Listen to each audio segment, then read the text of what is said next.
कौनसी भी मूर्ति कारीगर से काठगड़ेटी को टिके हेले भी काटी पारु नथुले। मूर्ति कारीगर मानकर कहवा अनुसार से माने हातुड़ी श्रेणी रे जिते चेष्टा कले भी श्रेणी भांगी जाउछि किंतु काठ टिके हेले भी कटु नाही। सही दिन राति रे प्रभु पुणी थरे राजांक स्वप्न रे आसिले आउ कहिले तमे विश्वकर्मा को आराधना कर से ही तुमको एही काम रे सहाय्य करिवे। सेठू राजा प्रभुंक आदेश को पालन करी दिव्य मूर्ति कारीगर विश्वकर्मा को आराधना कले। सेठू हठात दिने जड़े बुढ़ा बढ़ई आसी राजांक दरबार रे कहवाको लागिले, हे राजन मु शुणिबाकू पाउची तमे एही काठगड़रू मूर्ति करबाकू चाहुच। सेठू राजा कहिले, हाँ आज्ञा, कौन तमे एही मूर्ति प्रस्तुत करि परिबो? सेठू बुढ़ा बढ़ई जनक कहिले, हाँ मु करि परिबी, हेले मोर किछि शर्त अछि।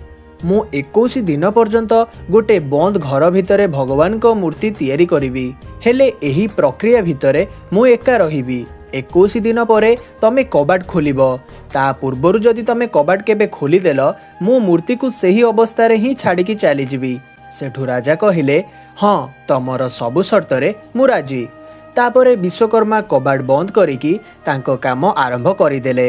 सेही बंद घर भितरु केवल श्रेणी आउ हातुड़ीर ठक ठक आवाज शुभुथाए, हेले 15 दिन परे हठात सबु शब्द शुभिबा बंद हो गला।